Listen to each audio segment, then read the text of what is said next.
All right, we are officially recording. Brendan, if you want to. So at the end, we'll ask you for one word. It's so much better when you surprise people with it. I know, but I like to give people a little. Give me a heads up. One word that will describe sort of your vision for the next 12 months. At the end, not right At the end, yeah. That's what that'll be the last question. It's the only planned question we have. Everything else is fly by the seat of our pants. Can I see that real quick? Yeah.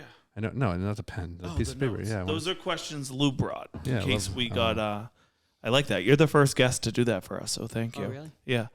But we actually had a call this morning where we talked about this. I love it. Yeah. All right, let it rip, man. All right, so welcome to The Word. We're excited today. Seth and I have with us Louis Chinappi from Arch MI. Welcome, Lou. Hey, good morning. Great What's up, to be Lou? here. Thanks for joining us. Yeah, we're super excited because we kind of don't know a lot about MI, so it was kind of perfect to have you here. So we're hopefully going to learn a lot today. Yeah, people, even when you say MI, probably everyone's like, "What the hell is that?" Yeah, mortgage insurance, or private mortgage insurance, PMI, most commonly referred to as PMI. Correct. And we're in luck because I love to talk about PMI. And you listen, guys want to learn more I about it. think this will be it. We were talking earlier this morning, as Brendan mentioned. So we did a buyer mini series, just three or four different hour episodes are all around getting ready to buy a home. Okay, and I think, man, for some reason, PMI just has such a shitty rep. Really does. It's and listen, of course, because it's an affordability play and people it's not optional unless obviously you're putting a certain amount down. And I think people they broadcast negativity about it. So the more I've gotten deeper into my real estate career, I think it's awesome. Okay. So all I was saying is I think it's awesome because if you think about it, what type of policy can you get that is cheap enough to let you not save 20%? Exactly. Should we just end the podcast now? That is a story that I love to tell. Couple $100 and I don't have to save hundreds of thousands of dollars before I buy a house and miss out on all that equity. So, it's funny. Early in my career, I was negative about it, but I love it now. So yeah. Anyway, we just skipped forward a lot. We'd love to hear from you, not from me. I'm still trying to process the introduction. What all that means. Yeah. So we'll have to hear from Lou. Yeah. Well, I'm not there yet, but before we get into any of that, we'll sell you on it later. Yeah, sell me on it later. How the hell did you get into selling mortgage insurance? Right? Tell us about this journey because I hadn't even heard of it really, or that people sold it until I met you. Someone's gonna sell it. Right? So I went to school to be an accountant. Okay. Never became an accountant. Okay. I have another story about that that's kind of funny because I bumped into my accounting professor 20 years ago and he said to me, "Lou, you never became an accountant, did you?" And I said, "No." And he goes, "I knew you weren't going to be an accountant." I wish he had told me, but yeah, that's a story for another day. But so it might come up today. I think it is going to come up today. I worked in a bank for 15 years. I started as a teller, quickly started doing loan servicing, things like that. Local bank? Yep. At the time, it was Stoneham Cooperative, and now it's called Stoneham Bank. Okay. I was there for 15 years. I did everything, from processing, underwriting. I was a loan officer. My last job there was... Why is it so hard to get on the list there? That's a good question. That's a great question. You know why? Because there's like one guy, right? Like Ciccatelli or Cuccinelli, like they have like one lawyer. It's been so long since I've worked at that bank. Does he work there too? Probably he's on the board. Oh, really? I don't know. I'm making stuff up. I don't even remember who it is. Yeah. We'll look it up. Yeah. Stoneham Bank, if you're listening. Yeah. I just tell everybody not to use them. Wow, open the list. Yeah. I'm like, don't use them. They're a great little bank. Yeah, really except we can't close loans for them. So then we tell people not to go with them. All right. It's good. Stoneham Bank, if you're listening, I mean, I know you're. They're not. But I'm really glad you're not making this about you, Brett. Yeah, it's never. I mean, it's our podcast. Of course, it's about us. Never about us. So anyway, when I left the bank, I was managing the loan operations area. Just finished my MBA, and someone from First American Title reached out to me, and I went to work in the title insurance industry, which was a big transition. I went from an operations voluntarily. Role.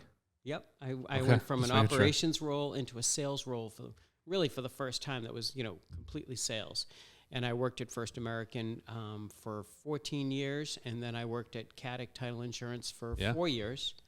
And when I worked at Caddick, I had no intentions of leaving the title insurance industry, and a good friend of mine said, I'd love for you to meet my boss. And it was just to meet her boss.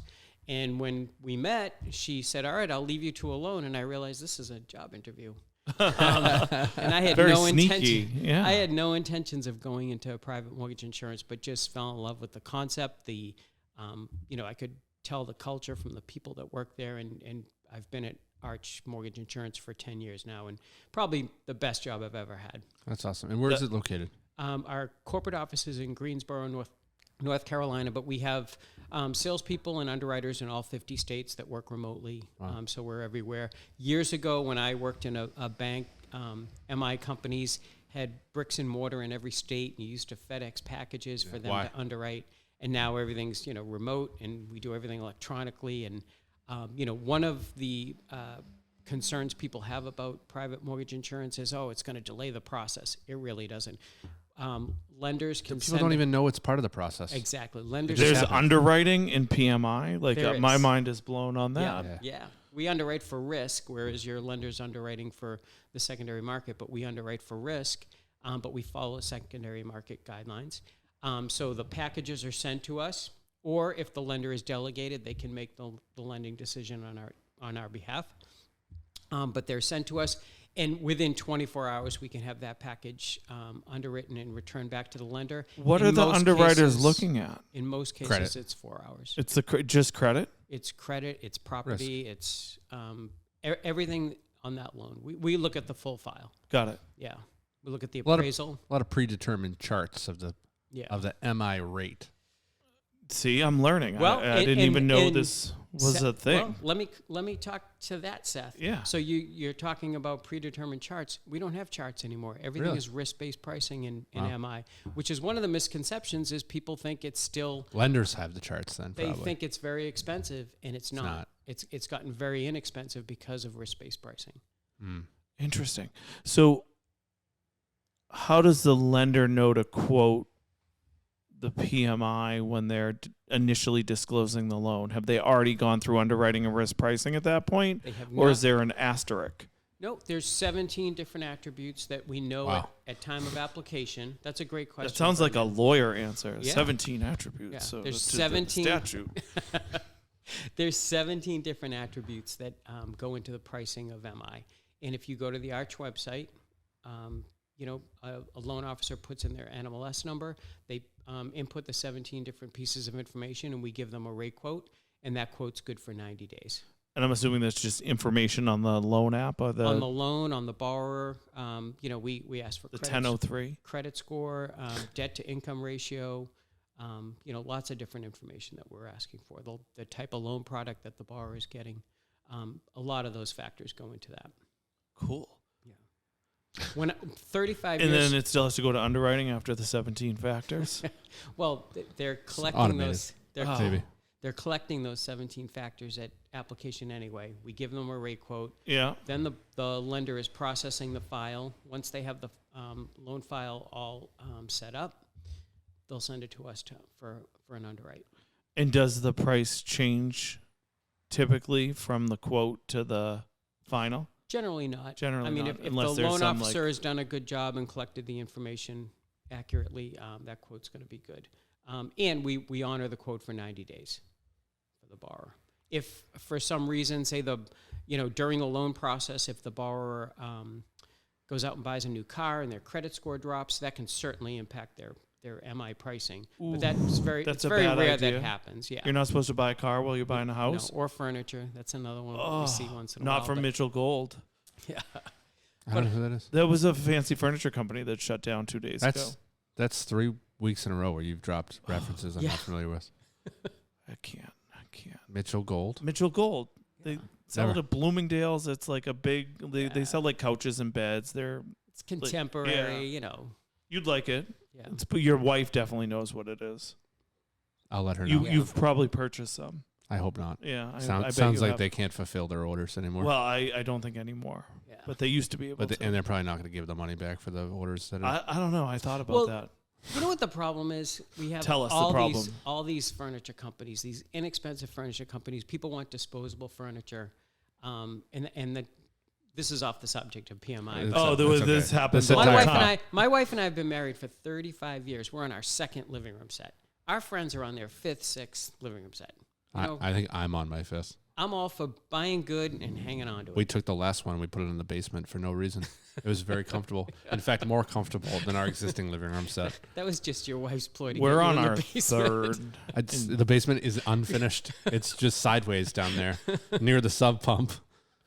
It's not We're on our great. third or fourth in this house. It also takes Yeah. a year and a half to get your furniture. Yeah.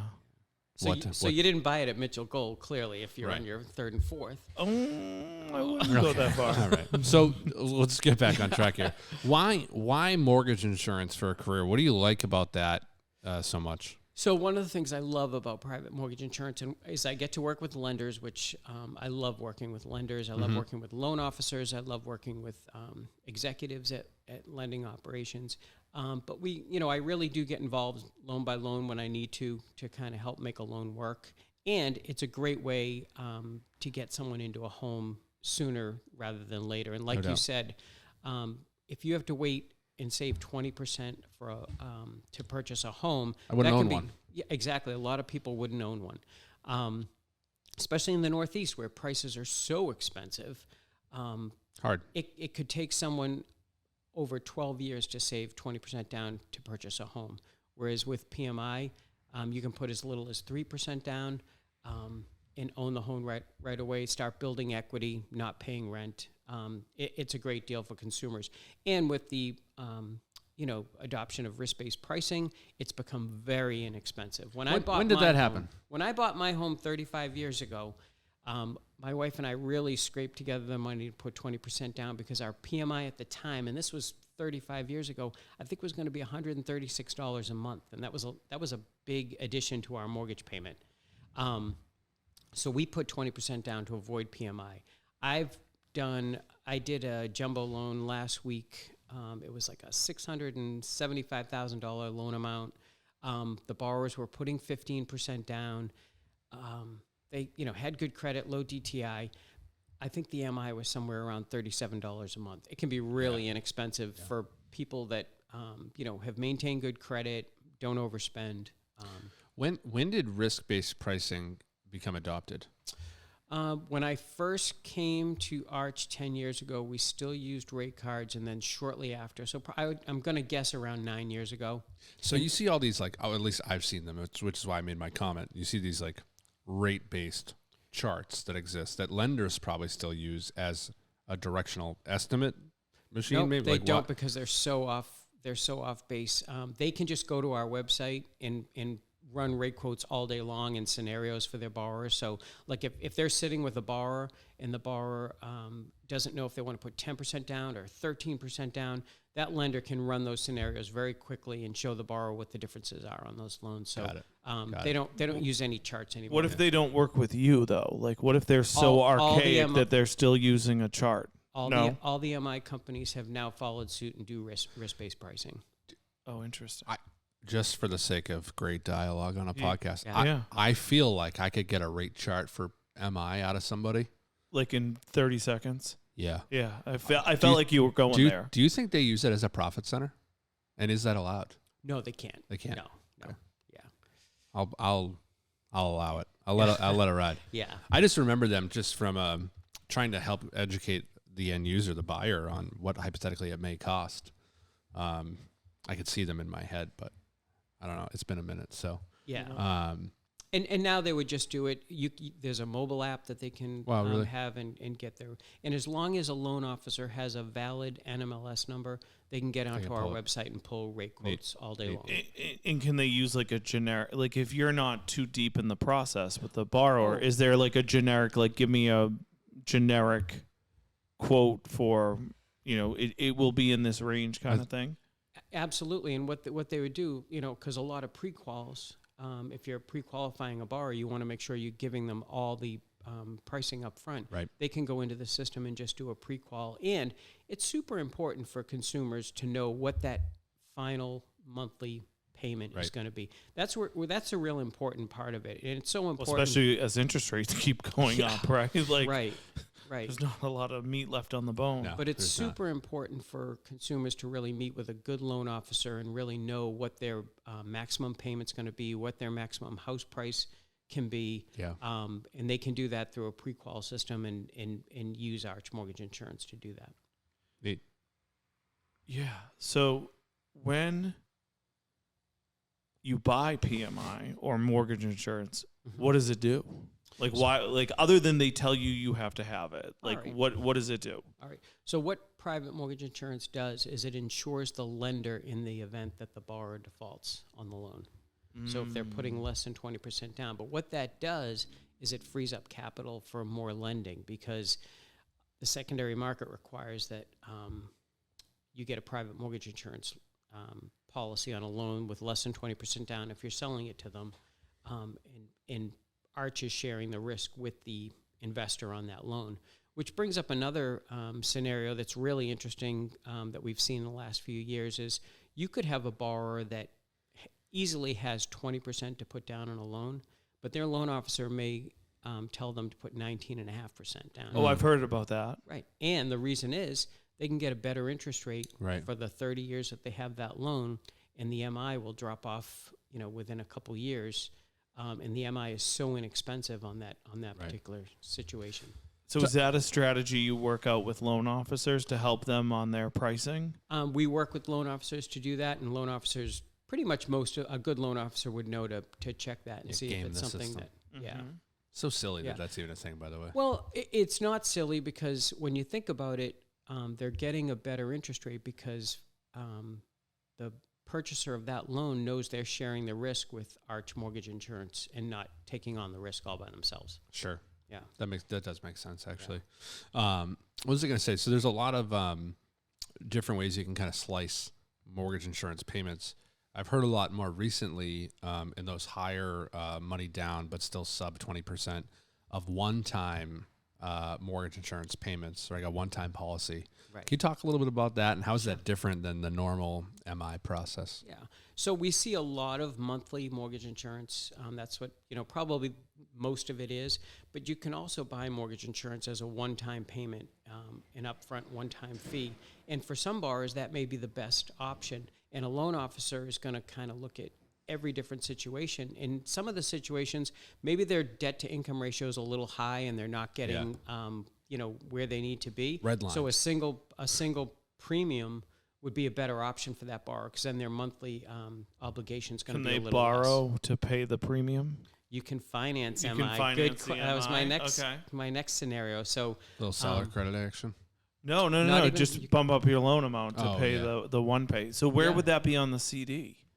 Like on the lender, like up in the top on the second page on the it lender would, side? it would be added to the loan amount, but on the second page, it's on there. like on B or C? Yeah. Yeah. Okay. Yeah. Debit. What? Credit. No. So on the CD, it breaks it down like the costs, joking. and all the lender Yeah. costs are like box A and B. Yeah. And the nice thing about financed private mortgage insurance is, say a borrower was putting 10% down and they were going to finance the mortgage insurance. We price that loan based on the 90% LTV, and then add the MI onto it. And that's how the secondary market does it, and that's how Arch does it. So it is really a good deal for some borrowers. But again, it comes back to that loan officer. You really need to sit down with the loan officer before you even look for a house. And if you're going to put less than 20% down, figure out what the best program is going to be for you, and a loan officer will look at all the scenarios and do that. Sure. So you had some? No, go. I was going to say, so I think there's a lot of misconceptions out there about mortgage insurance, PMI, whatever you want to call it, and specifically around when you can get rid of it, right? When does it fall off automatically? And on what loans is it permanent? Can you talk a little bit about that? Okay. Oh, yeah, great question. Good question. I didn't know it was That's- permanent on any loans. Really? I thought it always dropped off after the 20%. See how much we're learning? FHA, bro. Oh. Enjoy it forever. Well, I'll tell you. The rate's better, though. I will tell you, if it's a owner-occupied single-family property, when that loan naturally amortizes to 80%, the borrower can apply to their servicer to have that MI dropped on the loan. Right. Based on the purchase price, not on market Exactly. environment. Yeah, based off Okay. you're paying it down. Yeah. Yeah. If when the loan naturally amortizes to 78%, it automatically drops off. Right. So that 2% is that window that they can go to their servicer and say, I want to drop the MI. Yeah. Just real quick on that. A lot of people think it just drops off right at the 20%. And I think more specifically, it's market value, right? So I think that's where some realtors do a bad job. It's actually the lower of purchase price or market value. Right. And typically, especially in this environment locally, that's going to be Purchase price. your amortization chart zoomed down whenever, right? Yeah. And I think that's where realtors have maybe screwed up communicating that in the past. Because like, oh, once you just hit, this amount of equity, so to speak, and call it a sales pitch or whatever, you make the deal. I don't know what it is, but I've always found that interesting. The reality is, though, in the market that we've been in for the last several years, I mean, 2-3 years, you've probably seen 20, 30, 40% appreciation in some different cities and towns, especially Peabody. It's been one of the hottest zip codes in the entire country. Well, everyone knows I live there. So yeah, that's why I brought it up, right? It was all you. So it's like, what does the process look like if I think my market value has exceeded? How do I call in and attempt to get that removed beforehand with like a broker opinion of prices? Like, what does that process look like? So it can vary by investor. So the previous scenario that we talked about, we're talking about the original value that was used to underwrite the loan file. Right. And if it naturally amortizes. But if you feel that property values have appreciated in your area, there could be a seasoning requirement on that loan. Okay. Where even if you're at 80% LTV, the investor is going to require you to have MI for 2 years or 3 years. And it really depends on the investor. And you had asked earlier about different types of properties, second homes, multifamilies, investor properties, with private mortgage insurance, all of those situations. It's really up to the investor, so we really can't tell you what to do. But on a single-family owner-occupied home, it's going to be the 80% that they can apply, and then at 78%, it's going to drop off automatically if it's a monthly MI premium. Now, And that's usually like on the amortization schedule, like somewhere between year 8 and year 10, right? It depends on the loan, because if you put 19.5% down, Yeah. you could Right. be looking at 3 weeks. 80% in a year or less than a year, depending on that mortgage payment. Say, for example, you're in an average 3% down scenario, or let's say 5%, so we're probably not in an FHA loan. You said it has to be the lower of the purchase price or the value at the time that you asked to have it removed. So even if you're like 7 years from purchase, are they still going to use the purchase price? For the naturally Yeah. amortizing, Okay. yes. unless you start squeaky wheel gets the grease, maybe. Yeah. And I'm going to be honest, you said 8 or 10 years. I have no idea. It was my understanding there'd be no math. Yeah, no math, no math. That's just because there's a document in the closing package that tells when the natural amortization happens. Right. So it's somewhere in that like 7 to 10 range Right. typically. And you had briefly mentioned FHA, which is a government program. Yeah. That is not private mortgage insurance. And, what is that? And FHA, Mortgage insurance premium? I don't know. FHA is a FPMI? government program loan with mortgage insurance, but you can't cancel the MI on an FHA loan. Can you write MI on an FHA loan? No. No, only the government does it? Yeah, that's our And it's competitor. more expensive. That's our competitor. And there's additional premium. They're your competitor? Exactly. That's bullshit. We should write letters to our senators. No, for some people, an FHA loan is the right product. Yeah. Right. Add private mortgage insurance companies to restrict the monopoly that the government has on FHA loans. They don't have a monopoly because there's always an option to use private mortgage insurance. Oh, don't listen to him, News Elizabeth Warren and Ed Markey. We want this fixed. I'm gonna try and see if I can back into this real quick. What are you pulling, an amortization schedule up? He likes to like live fact check over here too. I do. I'm a live fact. All right, fact so, Right, so let's talk about- what about like hard money and private lenders? Can they get this? No. No. No. So why couldn't I get it as like I'm gonna loan Seth $800,000 and take a mortgage? Because in order to have a master policy with one of the MI companies that's approved by Fannie and Freddie, you need to be a licensed lender. But what if I'm not going to sell it on the open market? You still have to be a But licensed you still have to lender. be a don't licensed. have a master policy. Got with it. us. You need to be a licensed lender. Okay. As an example, mortgage brokers do not have a master policy with an MI company. They are selling the loan to someone who has a master policy. 12 years Is the average? So directionally. what numbers did you use? Because it's going to vary depending on. True. I mean, I just pulled up a very static loan amortization calculator. What was the interest rate? Well, What- it's you know, it's only 5%. It's obviously not accurate right now. Ooh. But, Kill for I don't know, I Brendan. would kill to see Senny. And I just- we and were I- bragging about Seth's fact checking. I don't know. I don't know why the chart, this Excel sheet's locked. It won't let me change the rate. I don't know what the deal is. Yeah. All I did is the loan amount, 78% LTV, and 12 years is when. At that, in this particular fictitious loan that doesn't exist today is when you would have enough equity for it to be automatically removed. So what happens? So we've been in a very high interest rate environment for over a year, Mm-hmm. and we'll probably be here for some time. But when rates go down and people refi out of it, you just lose your clients.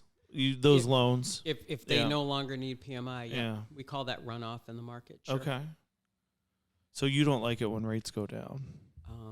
Well, I do only because I care about people and I want them to have lower interest rates. But yeah, From an MI perspective, Right. those loans getting rewritten is the not revenue- good. the revenue the slides revenue it. stream hates. Right. Yeah. I would presume, I don't know if you have this data. I guess we should have, Brendan shouldn't have promised no math. So if in this ridiculous scenario of 12 years, let's say, or Brendan's example of 8 years, when you build that equity automatically and it falls off, Mm-hmm. I think statistically most folks are refinancing in 7. I think that's been pushed up to staying in the home and refinancing less now with a rate market. So that, I think the last stat I heard is that it's actually up to 11 years. I think that's probably just because I don't think anyone's refining. No one's doing it. anytime soon. But no, but I'm saying if the Yeah. average was 7, then it becomes 8, then it becomes 9 because Yeah. no one's doing that stuff right now, Right. unless you really, really have to, right? What do you think? And maybe you don't have it, the average length of people keeping that policy is? Because we were talking about, the reason I asked that question is we were Yeah. talking about this revenue dip off that would happen in this Right. massive refi. Yeah. I got to believe a company's projecting that hypothetical revenue loss, Right. or that could Oh, be yeah. I detrimental mean- to a company, right? But I guess you get it right back with new loans because buyer activity comes back. Well, if the buyers slow down because the rate. Oh, but we're talking about in the rates going down. Yeah. You're probably So right. it's probably a wash. Yeah. I just answered your Yeah. weird question that I was how my brain works. I don't know. And we just talk about crazy shit. So We do. yeah. But I know we started the podcast with it, and like, again, I used to be so negative. Oh, this is ridiculous. I can't believe I have to have this $400, whatever. The reality is, you said 12 years to save that kind of money. Right. Quite frankly, I think the first 2 to 3 homes I bought were all low money down with PMI, Mm-hmm. right? And bought and sold. Like Well, I and if never you would have think of saved it, the money. If someone has $20,000, they could buy a home for $100,000 and not have PMI, or they could buy a $400,000 home and have PMI, and that's a home that they could potentially grow into and stay in longer. So, in a lot of ways, it's going to help a consumer. Yeah, and I agree with the, at least recently, obviously, they say 10-year runs of real estate, you're always going to win. You're always going to have some appreciation. The reality is, in the recent market we've been in, you would have built substantial equity. Right. So to be able to go low money down, build long-term wealth versus the alternative of being a renter for a very long period of time, never building that equity. We've all seen the slides, like the average net worth of a homeowner is over $300,000. The average net worth of a renter is like $12K. Right. Right. So imagine that small penalty you pay, whatever you want to call it, for, Home ownership is the largest vehicle to generational wealth in No doubt. America. Yeah, so no doubt. So it's important. So you know. buy lots of homes. Yeah. with PMI, Yeah. With PMI, it doesn't matter. that's it. Well, Yeah. let's call it a Low, podcast. low down payment. Yeah. No, so it's funny. Like it's just been my point of view as I explain it to clients. So I think it naturally are looking what they're thinking about it the wrong way. Like, what could I afford if I didn't have to pay PMI? Well, the reality is you wouldn't be buying a house. Right. So let's relax a little bit. Yeah. You know what Is I mean? that called perspective? It is called perspective. I like that. Yeah. I like that. Can I borrow that sometime? You can, yeah. Thank yeah. You need some sometimes. I every day I need perspective. Yeah. It's a challenging market out there. So Lou, how do you build your book of business? All right. So my customers are banks and lenders, and so I am out working with banks and lenders on a daily basis. I meet with executives to get Arch, approved as an MI provider for that lender, and then I work with individual loan officers, and we do realtor roundtables. We do all kinds of things to kind of drive business for them. Because you are ubiquitous. You're everywhere. So you definitely are, You just taking define the that word to for heart. me? Yeah. What? You just defined the word for me in the podcast. Yeah. Thanks. Yeah. And for the listener, Yeah. for both of them. Yeah. Well, I mean, in real estate, it's visibility, and you No need to doubt. be in front of your customers, and that's what I try to do, and that's what I love about my job. yeah. So is your job kind of twofold too? Like you got to get the bank to put you on, and then you got to get the loan officers to. Exactly. Like, is it a drop down like on title insurance, right? Like we can kind of decide what carrier to go with. I mean, there are certainly things like, is there an old back policy? Are we going to write off the old policy on Right. the next policy? So like there are some things that internally we do when we're looking at who to give a file to, but like assuming there's no other reason, the loan officer can just pick your name from a drop down. Exactly. Okay. Yep. And my job is to make sure they pick me. Yeah. And Arch MI. Right. And do they even know they can pick this? Oh yeah. Oh, okay. Absolutely. So Yeah. guys like you knock on their Yeah. door all the time. Right. Okay. And there are situations where it may be a loan that we can't do, but maybe another MI company can do. So and vice versa. So we work with them individually on loan by loan when there's issues. I had one yesterday that I was working on. It was a condo, and after going back and forth on the condo questionnaire, we can do the loan. So, there is a lot of back and forth. We want to get these buyers into these homes, and we want to make sure that we're crossing all the T's and dotting all the I's. Everybody hates condos right now. The lenders are like just brutal on the condo questionnaires, and I'm assuming you guys are taking that's going to your underwriters too? Basically, what happens is the lender is required to determine the warrantability of the condo before they send it to us. If anything in the file causes us concern or question, we may ask for the condo questionnaire, but it's really the lender's responsibility to determine the warrantability of the condo. So They're like digging deep. They want to see all the minutes. They want to know what the board's that's- talking and about. it's not really the lender doing that so much as it is Fannie Mae and Freddie Mac, or having the requirements be a little more stringent. So Sounds like you know all the lending requirements. So is part of your job? No. I'm thinking like, so it sounds like part of your role also is working with the loan officer to get them maybe a creative solution to their underwriting problem or guideline problem. Yeah. Okay. So a lot of my job is strategic planning with lenders. It's working with loan officers on underwriting guidelines, working with processors, underwriters. So that's one of the things I really like about my job is I work with all levels of an organization, and I get to help them and help the consumer ultimately. I'm sure you might not want to answer this, so we can just edit it out if you don't want it to be in here. But who's like your favorite lender to work with, or lending organization? I could never answer that. I There's figured- so that is many. such a There are bullshit so question. many. I figured you wouldn't want to answer that. Yeah. one. Are there any you hate working with? Don't answer that one if you don't want to either. The ones that don't write with Arch. Yeah. There you go. How many mortgage insurance companies are there? There's 5, I think. Okay. Yeah. And so does every lender have the ability to write with all, or is it more like some different? Some lenders are signed up with all 5. Some have 1 or 2. Some have only 1. I'll tell you an interesting story. There was, and I'm not going to name the lender, but That's okay. You can. I started at Arch MI, and for 7 years I tried to get an appointment with a lender to get me signed up and put on their list. And I love that for you. They kept giving me the Heisman and The never Heisman. answering a call and anything else. And I finally got an appointment after 7 years, and the SVP of lending shook my hand and said, "Louis Chinappi, I've been avoiding calls and emails from you for Good for you, 7 man. years. I And hope your bosses are listening to this about how persistent you That's are. it. my man, boss that's how knows it- how persistent I That's am. how you get it done. So Like a I whack-a-mole. think I probably get 95% of their MI business now. Yeah, good You for know, you. so it's just really a matter of getting in and digging in and working with all levels of an organization, and they can appreciate what we do. So just walk me through, like, what's a week in the life look like in your business?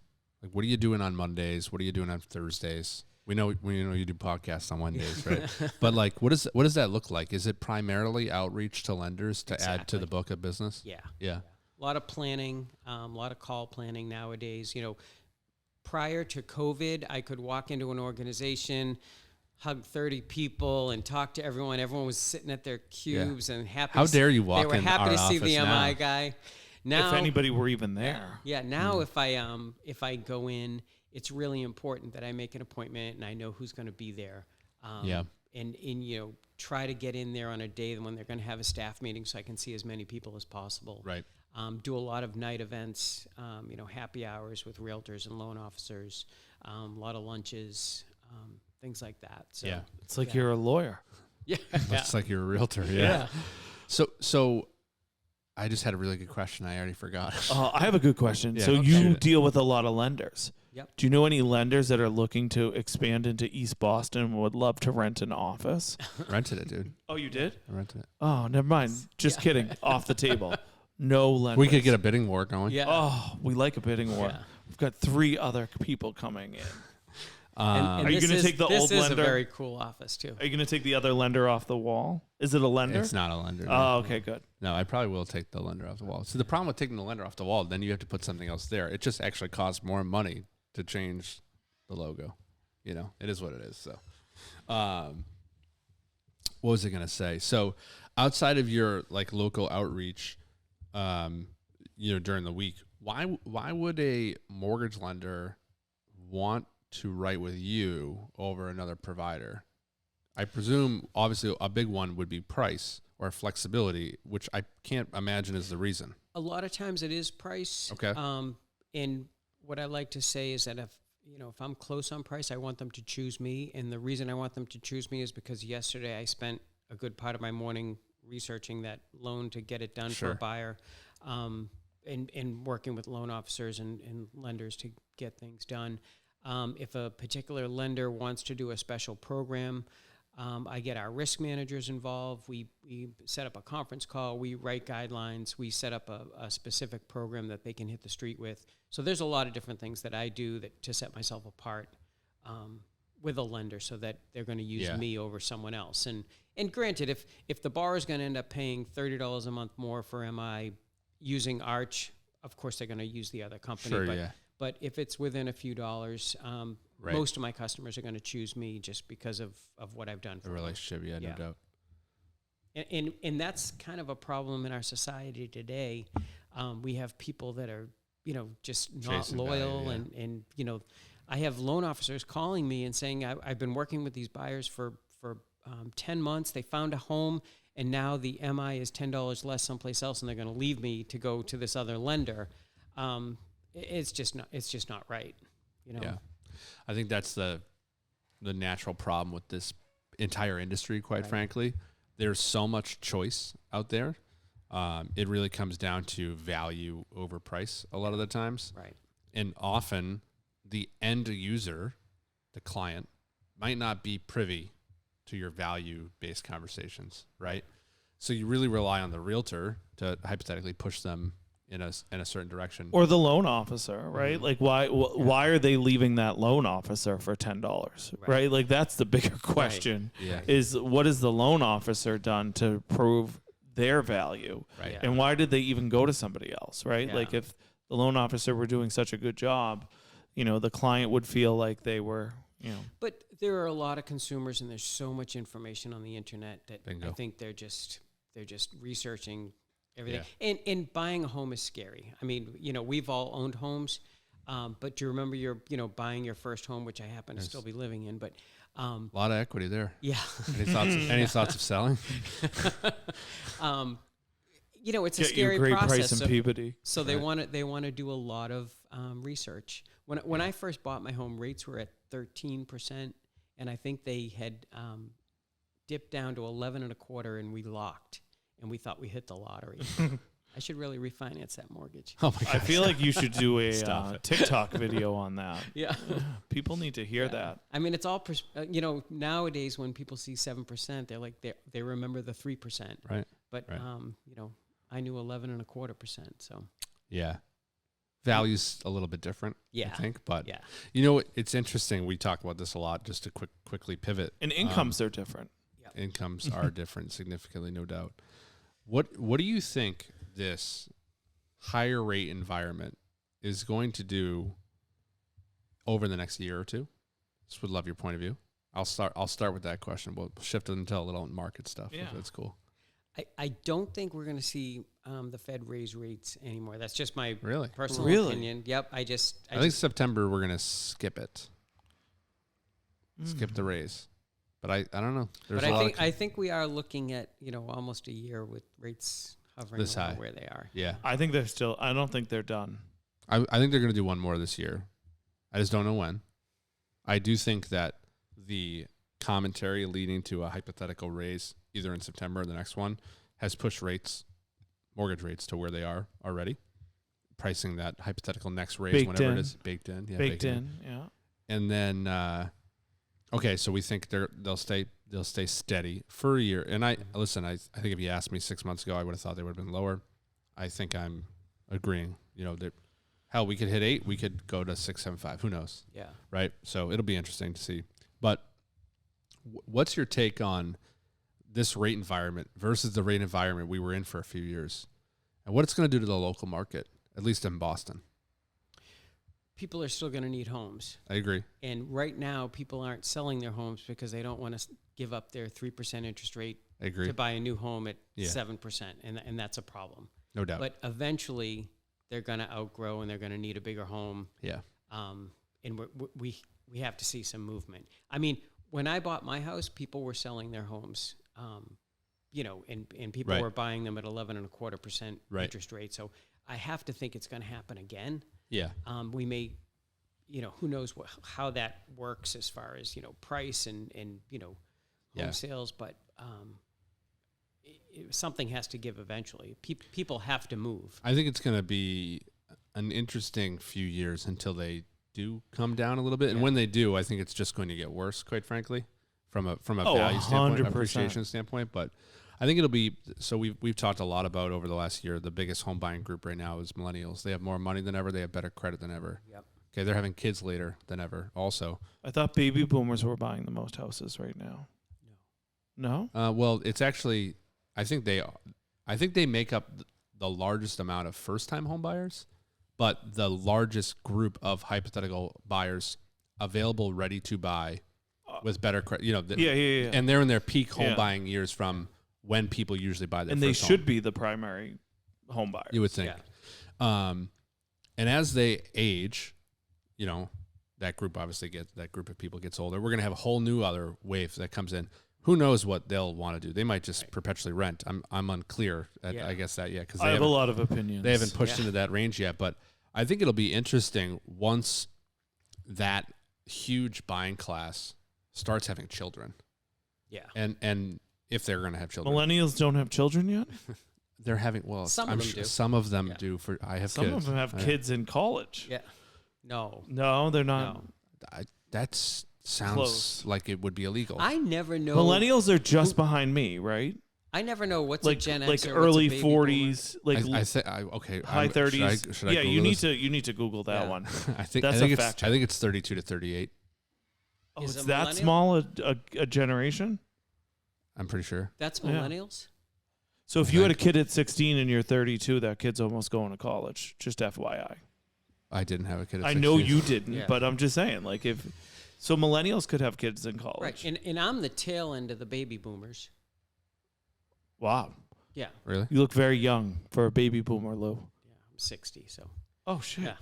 I need to do whatever he's doing. It's all the So- running and Let's skin cream. quickly pivot. Yeah, we got Let's quickly pivot. What Hold comes on. after baby boomers?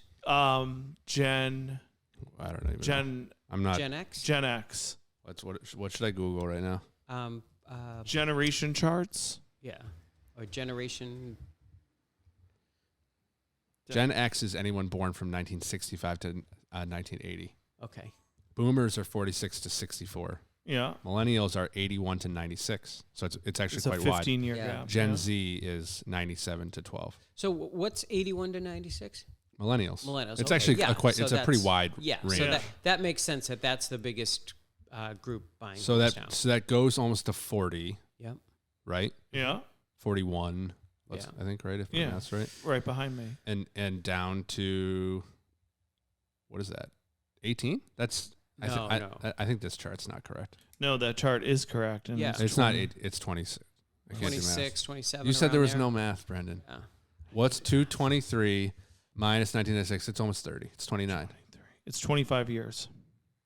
So the youngest baby, the people born in We can't do 1998 simple the arithmetic. people born in anymore. 1998 are turning 25. Call us for making your most important financial decision you've ever made. 25 years old. So All right. 25 to 41. Yeah. Yeah. call it. That's millennials. So So some of them clearly have children already and are in 100%. but there's a whole group. And I guess my point is that the younger, I should have specified, the younger millennial band, which I'm pretty sure has a further definition that isn't There may millennial. be, there may be further. That's Um, my children's ages. And like those folks are not having kids as fast as Yeah. the older millennials, right? Like I have a 5-month-old. I'm 38 years old. yeah. Like that's older. Yeah. Whereas I think boomers had kids significantly younger. Anywho, my point being, as those folks, what was that point? yeah, who knows? We just made fools of ourselves talking about Math. about charts. I I'm was able still to waiting get it for done. Brendan's opinions. I put my surprise face on and said, Oh. Brendan has an opinion. Shit, I forget what was I opining about. Oh, about those other ones. Yeah. Oh yeah, Oh, the Gen young Y. ones. Oh, they're gonna want to talk about their feelings, and they're gonna want to like make sure the house has the right energy, and they're gonna want to make sure that their mom and dad like it. I mean, That's every generation. It's your first home. You got to make sure It's that. isn't that Gen Z? Is that what it is? yeah, the one, yeah, because after the millennials, they're Gen Z. Okay. You want me to read this chart for you? Gen X, Y, and Z, and their differences. Sure. I probably don't want to click on any of this. Yeah, don't. It's probably like the vacant land scam. Yeah, the I can't. Gen Z, 8 to 23 years old. Oh. Okay. So they're really that group is not Also buying labeled homes as yet. centennials. No, well, I mean maybe a Definitely very small fraction of them. Yeah. Yeah. Anywho, millennials are Gen Y. Mhm. See, even this says 82 to 94. It doesn't matter. Yeah. The point being, out of all of this, which I can't even remember what I was going to make, as they make these purchase decisions potentially later in their lives, it'll be interesting to see as they go through what we in the industry call like I think it's the 4 or 5 Ds: death, diploma, degrees, diapers, the like. When they go through these cycles, divorce. When they go through these cycles and they choose to get out of the luxury condo, the apartment, and they return and try and create the American dream, whatever you call it. It'll be very interesting to see what type of demand that actually does locally It's in the market. not going to be the first time home buyer home that I bought. No. It's going to be these micro mini mansions and the like. They're gonna look for a little more. Well, if you're a little older, you want those creature comforts, I guess. Right. So if they're buying later in life, they're gonna want more. And I think at least I see that to a degree with some of the buyers that we But work they with. don't want more. They want a lower carbon footprint, and they want to like talk to their grass. But and make sure the goats are okay. Keep me out of this this Seth, I can't even this caricature that you're creating of our people. No, I was going to say it's going to be tough to go from, again, just to completely generalize the luxury living in Seaport right to what's my real first time home. It's going to be a small cape with a bad kitchen. Yeah. That's going to be an interesting transition, and I wonder how But that is it? Because what are they paying for rent in the Seaport, and what can they afford to buy? That's my point. A starter home does not look like what you're paying for in rent in Seaport with these rates. Right. But as values continue to go up, because the inventory will continue to be tough, I'm worried at like what I can rent for today and what my thought of creature comfort luxury is versus what I can truly afford. And I wonder if folks will just take on renting long term. No, I don't think so. I think eventually, if they're going to want to start families, they're going to want properties. And as they search for homes, their expectations are going to be lowered. They have to be. I agree. Because they can only afford so much, and you're going to make concessions to own a home and to have a piece of the earth and a yard and the whole thing that they and want. the equity, right? They're going to be savvy enough to know that it is a waste to throw $5,000 a month out the window for an apartment at Echelon when you could be paying for a mortgage. Well, just to completely continue to veer way off topic. Yeah. I mean, there are a lot of good shops right underneath Echelon. Like as all of this compounds, and you couple things like social media and like perception and TikTok. Yeah, like, this is like what I want to live like, and my perception of this warped reality, and so they're paying for this, like, versus we'll call it the classic American dream of truly just owning a home and owning a piece of land, like you just talked about. I don't know. I'm a little bit intrigued at what that will expand like in years to come with the future generation. I don't think they look at social media and really see that. I think they know the realities of life, and everyone looks at social media, but they know that's not reality. Wait, are we talking about the American public? Yes. I think they think it's reality. They think it's real. Okay. They think it's real, and they think that they can only live in the houses that their influencer, Kim Kardashian lives in. Okay. And they don't have the budget. Not everybody. Not every. But I'm guessing Kim Kardashian did not need private mortgage insurance, so she might have. That might have been a jumbo. What I did there? It might have been a jumbo. I did. It probably was. She could have done a jumbo. Well, and you know what's interesting? You bring up the topic of jumbos. Because her money might make more in the market. We do so much private mortgage insurance on jumbos, and a lot of high-end buyers don't want to put all their money into a property, and because PMI is less expensive, they're using it as a money management tool, and they're buying a house with 10% down. Because their money is going to make more in the market. Yeah. Should be a podcast. So see how we just reeled this back in. I like that. Yeah. Lou, you're crushing it over here. So here's what I don't get.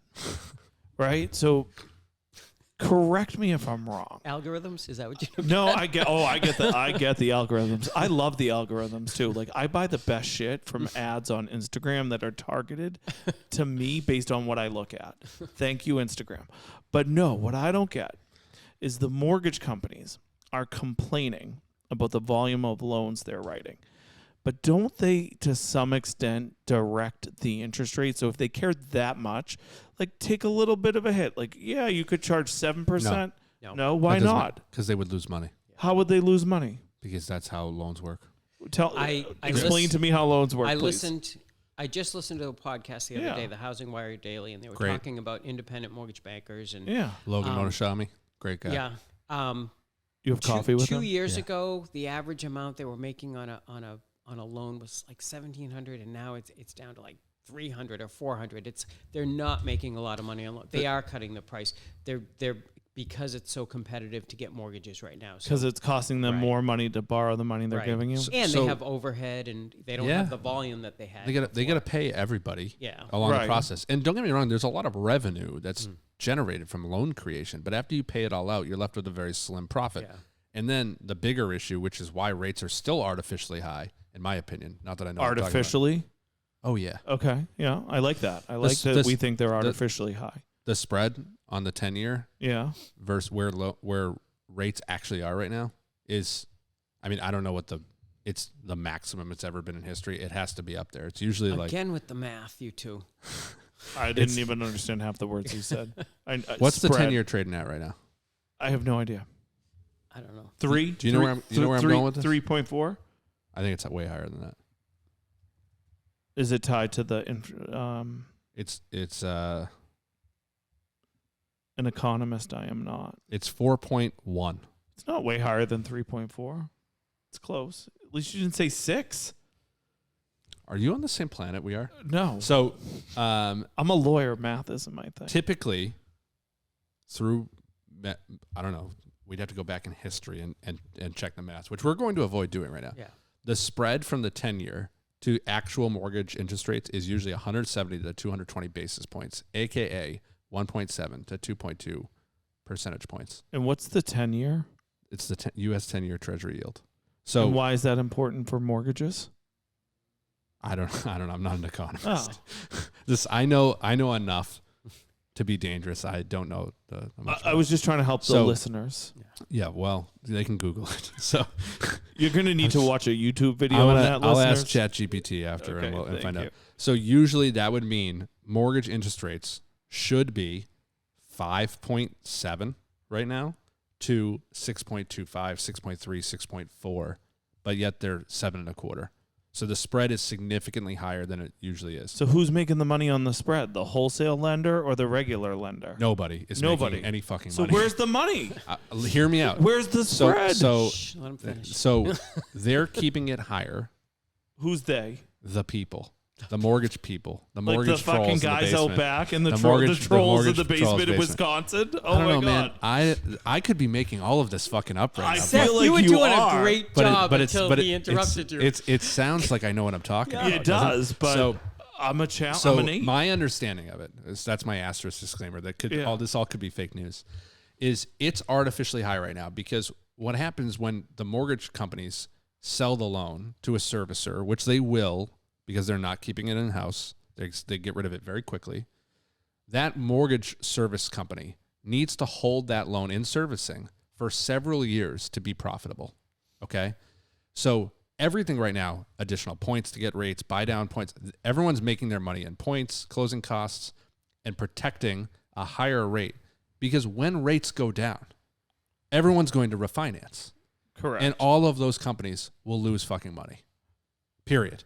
Correct. So if I'm new res loan servicing and I get a 7.25 rate and rates go to 6%, people are refining. And it's more than likely that servicer is going to lose money. So the service rate deal that they're getting, it's all padded in this additional rate, in my opinion, to protect profitability across the board in this entire industry. Because if rates all of a sudden come down to 5.5, everybody's refinancing. And I have no idea what would happen to servicing companies and the like. So to say, yes, I'm an investor, I will get this loan, to lend out my money, take it out of whatever else it's in, to allocate it to this, I have to do this product so I can still make money because rates, and that's proof that rates will come down in the long term. And by long term, I mean in the next year or two. So I spoke with a lot of conviction there. You did. Yeah. That's my understanding of it. Yeah. This would be a great podcast topic. We could get someone That actually knew That what they were actually talking knows what about. Oh, no, we don't No, like that, Lou. We just like to give our own opinions, and we don't want to be fact-checked. I think, Seth, you had some valid points there. Some, not I all. want to know where's the spread? Like, I hear a spread, and I think somebody's making money. So who's making money on the spread? If it's the highest it's been in history, you think the investor? I think it's a lot of hedging risk of not losing money to maintain profitability because people are going to refinance. Oh, 100%. Yeah. And so if I refinance in a year, I Yeah. mean, think about it. Loan officers, if you refinance in 6 months, They're they lose their they 6 months. Yeah, they lose their comp. because of the seasoning. Yeah, and you know why that is? Because it costs money to acquire the loan, and the servicer lost investor money. doesn't want to. Everybody go through loses those costs money again. if you refi or pay it off that fast. Mm-hmm. So it has to be out in the wild for an extended period of time for it to be profitable. Deep. Yeah. So I think rates are artificially inflated. Okay. I just want to know who's making money on the spread, but we haven't got So there. I'll ask ChatGPT To ask GPT that too, because somebody's always making money on the spread, right? The spread's where you make your money. Yeah, I think everybody's Right. making money and protecting their bottom line because when rates go down, that loan will be terminated, and instead of it being an 11-year product or a 7-year product, it's going to be a 2.5-year product. The 10 years in red too, by the way. It's dropping. That's good. Yeah, I know. I was I pointing want it it to out. go down. I know. I was pointing that out. In Success. all of those Today's a good day. all of those loans that are on the books at 3%, 3.5%, they're going to stick around for a long time. Forever. So there's a lot of And so the money to spread be on made on that those loan. is Yeah. much thinner. Mm-hmm. And believe me, I'm sure they would love to get rid of them, but no one's going to. Right. But they're predictable income at 3% over time.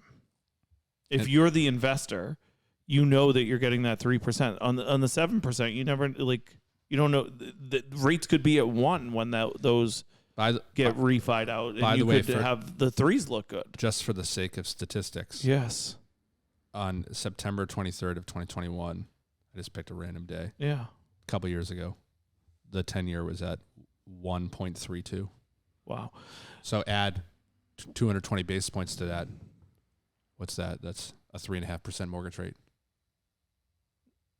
which is correct. Yeah. Spread. Butter Artificially. Butter spread. Butter Garlic spread. Anywho. What were rates? Just do me a solid here. What were rates on this day last year? Can I guess before I look? Yeah. We're in August right now. We're at the end of August. August 30th. Rates dropped substantially last August back into the low 5s. They were probably 5.5. Yeah, that was going to be my guess. It's, August 2022. So they rose back up. This says mid-6. This is fake news. Big pause here. Yeah. Well, where I was going with this is I'm coming back to the original question we asked about rates. Like, I feel like last August we were in a scenario where inventory had started to build up again. We were buyers were on the sidelines because the rates were high. And 5.55 in August. August 25th. Okay. Yeah. Because they did nice dip. job. They did dip. They did. And then everything cleared out, and we had a super busy fall. End of July, beginning of August. Yeah. So, I was. And then they rose back to 7.25 in October of last year. Yeah. Correct. Which, that's where we're going right now. Yeah. We've been there already. Well, we're there already. Yeah, they came back down. They hit 7.5. They came back down recently though. Well, anyway. I was drawing the parallel that we were very similar to where we were at this time last year, but it seems like we're not as close as I thought. 7.06. Yeah. We've had a good couple of days this week. I agree. I think the difference is now, like, everyone, while that was all happening, late spring and into the early summer, market's gonna crash. Don't buy a house right now. They're gonna come back down, and none of that happened. Guess what? All the small appreciation we lost last summer, everything's pretty much up again, 5, 6, 7%. So now homes are more expensive than they were this time last year, and they cost you significantly more money. Yeah. Right. And people are just used to it now. But exactly, and that was going to be my point. I think we had that group of people that saw 3%. They were looking for a house, they didn't find it, and then they saw 5%, and 6%. I'm going to hold off. I'm going to hold off. Good but luck. Now, if you have someone entering the market now, they don't know anything other than 7%. So when they meet with their loan officer, they're going to find out what they can afford, and this is what they're going to buy. And, I completely agree. We're going to see a new norm. And yeah, and that whole time too, rents have gone up 30%. Yeah. So rent is just crazy. It is what it is.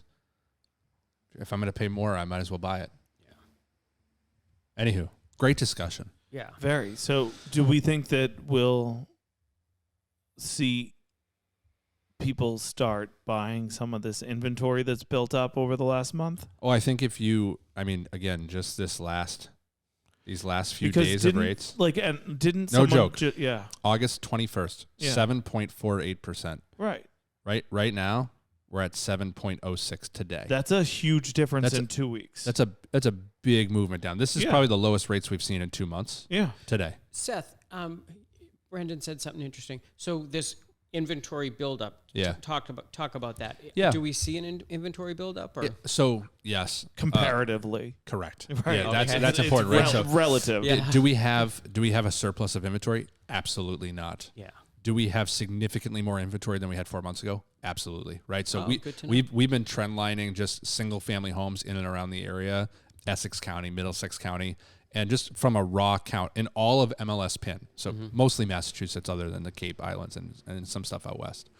We've had as low as 22 to 2,400 homes in all of Massachusetts, all the way up to 3,000. And recently, a couple weeks ago, it hit 4,000. Okay, guess what it was in 2018? 8,000.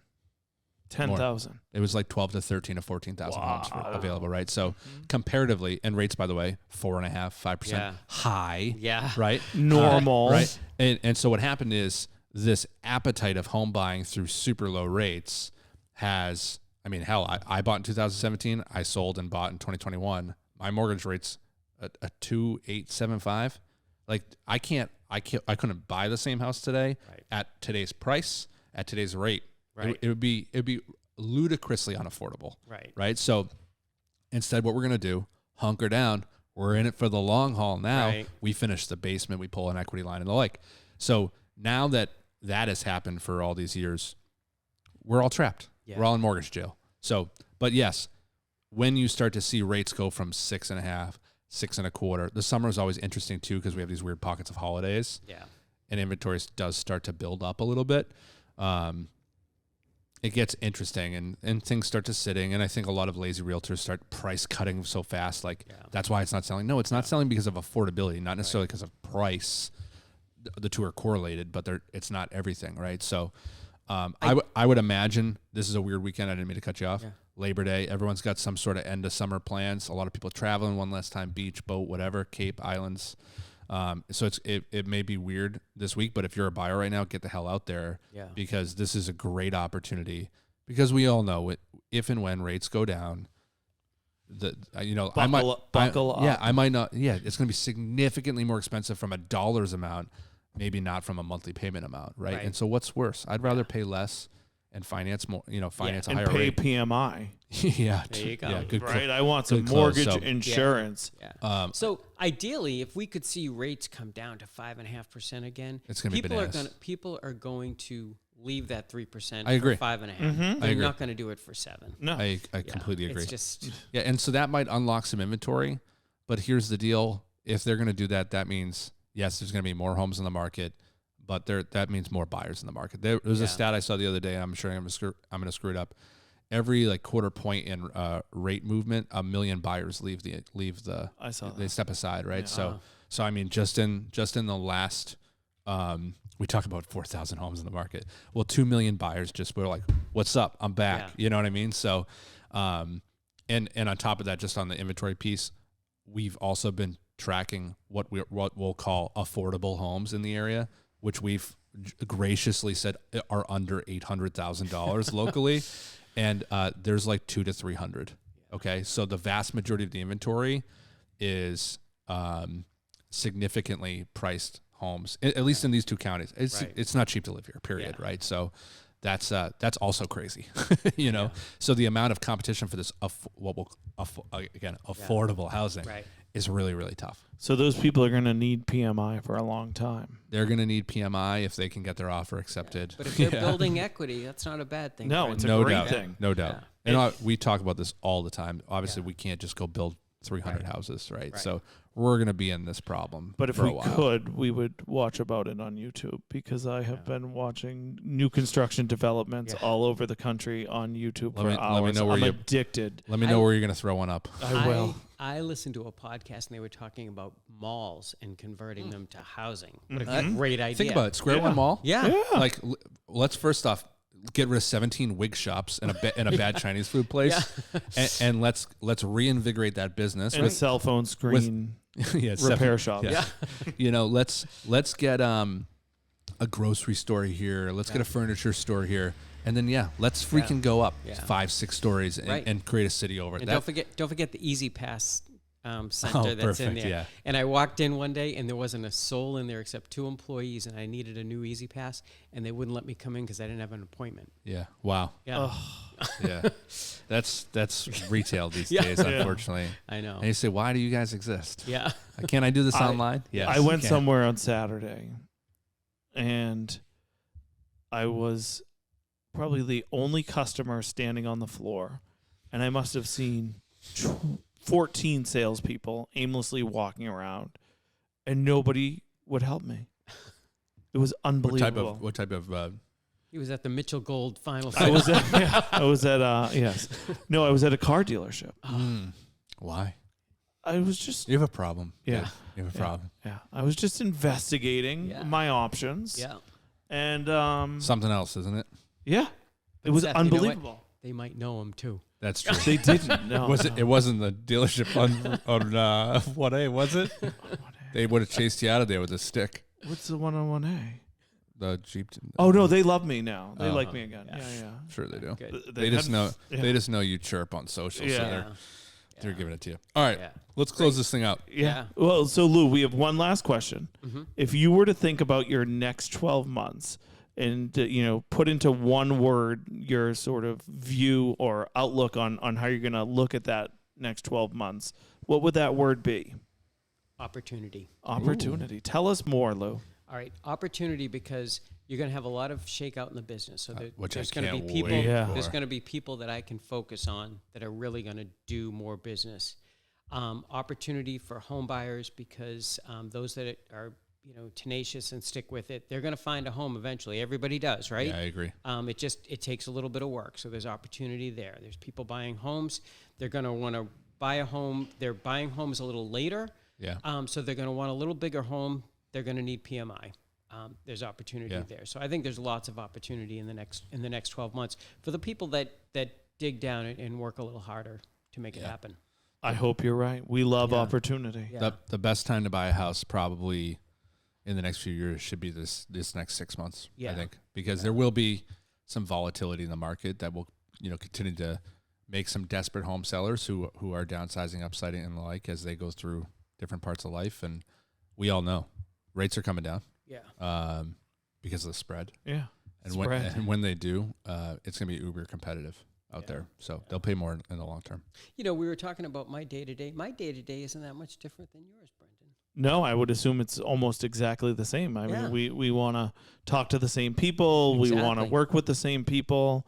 We solve different problems, right, for the same people, but we're both sort of a necessary evil for those folks too. Like they need both of us to get their jobs done. And there are a lot. There are probably a lot more of me than you, because you're ubiquitous. Way to wrap that one up. There you go. Cool. This was great. Yeah. Thanks, guys. All right. Cool. Awesome.